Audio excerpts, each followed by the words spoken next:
Isang araw matapos kumpirmahin ng mag-longtime partner na sina Elma at JB ng kanilang hiwalayan, usap-usapan naman ngayon ang repost ni Elma na kung saan iniuugnay ng publiko sa hiwalayan nila ni JB.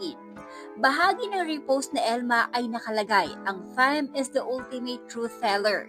Ayon sa ilan ay mukhang ang babae nga na nakuhaan ng larawan sa publiko na kasama ni JB ng dahilan kung bakit tinuldukan na nila ang kanilang 7 taong relasyon. Maraming hindi naniniwala sa naging statement na Elma at JB na magkaibigan lamang si JB at ang babaeng iniuugnay dito. Ayon sa ilan ay hindi na umano dapat pang pinagtatanggol ni Elma si JB dahil sa ginawa nitong panloloko sa kanya. Gayunpaman, sa post ni Elma, sinabi nitong nasasaktan umano siya sa mga nababasang pambabatikos sa kanila, lalo na kay JB. Anya masakit para sa kanya ang ilang mga komento dahil higit kanino man ay sila ang may mas alam umano sa totoong dahilan kung bakit mas pinili nilang tapusin ang kanilang relasyon. Alam po naming masakit para sa inyo na nagmamahal sa amin, pero mas doble po yung sakit na nararamdaman namin na nakikita kayong nasasaktan. Maraming salamat po sa walang sawang suporta sa amin. Muli, hiling lang po namin ay pag-unawa at respeto sa aming naging desisyon. Patuloy pa din po namin susuportahan ang bawat isa. Samahan niyo din po kami sa bagong buhay na tatahakin namin.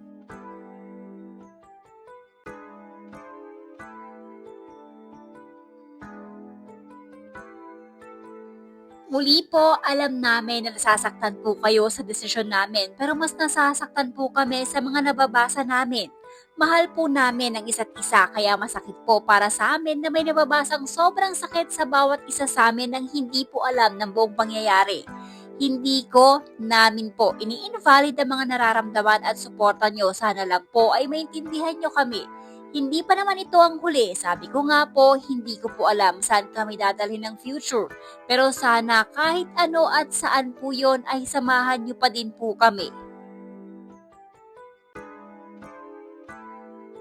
Samantala, narito naman ang iba't ibang komento ng netizen kaugnay sa post na ito ni Elma. Sabi na malakas talaga instinct natin mga babae. Hirap talaga kapag babae na lang nagmamahal at kapag lagi tayong available for them. This time, kay Ma'am Elma ako, ang hirap nun, tumagal kayo, naghintay ka ng kasal, sinamahan mo sa lahat, tas di na pala kaya to pa rin. Kaya pala daming palusot ni Sir kung tutuusin, okay naman ang pamilya niya. Pwede naman na siya mag-asawa, kaso pag ganyan may hinahanap pa yan, hirap niyan, separation anxiety.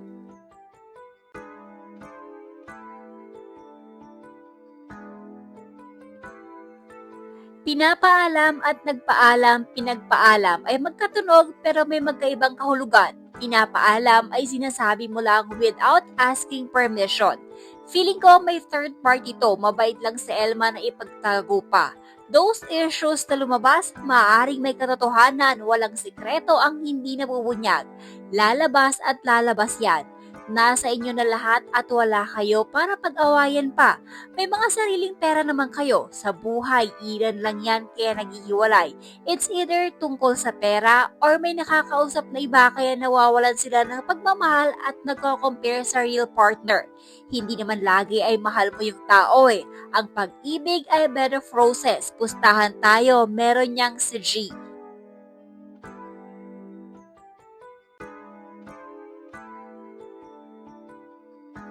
Bilib ako sa pagmamahal na pinakita ni Ma'am Elma. Nagawa niya pa rin protektahan si Sir Jabin kahit hindi siya yung may problema.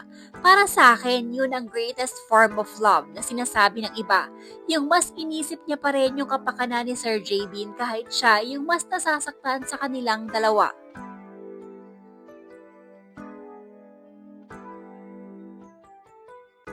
As a fan, I never imagined I would witness your story reaching its end. It truly hurts, especially because I was one of those who believed in your journey and stood by you through both the joyful moments and the struggles. Seeing you go your separate ways isn't easy, but I understand that not every story is meant to last forever. Thank you, Ma'am Elma and Sir Jabin, for all the memories, laughter, and lessons you shared with us.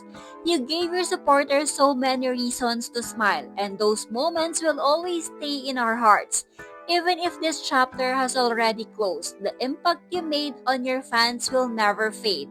Sometimes loving someone also means accepting and respecting their decisions, even when it hurts. I wish you both healing, happiness, and success as you move forward on your own paths.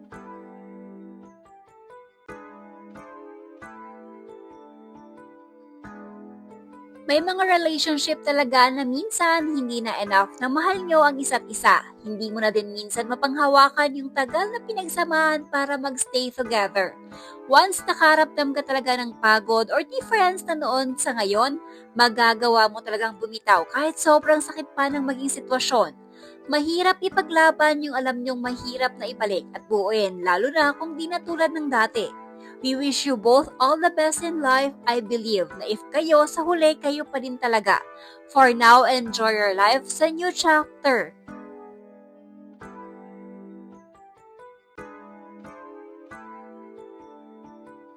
Better to off ahead kesa magkasakitan both. Naniniwala ako doon sa mutual decision, sa iba ang weird intindihin lalo't nakikita kayong masaya at okay naman palagi. But behind doors, there were problems tried to fix privately. Pero hindi na talaga kayang ayusin. Kaya kesa masira yung samahang nabuo ng maraming taon, better to do the best decision to separate. I do believe that even with that relationship, you can still love them. But not the same as before, healing for you both and for everyone who is in that kind of pain. Lovers to friendship, always choose yourself, girls.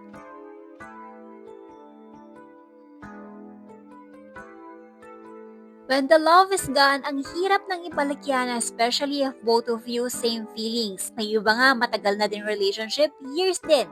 Hindi nagkakatuluyan, ending sa iba kinasal. And ang pinakamatindi pa, short-time relationship lang yon.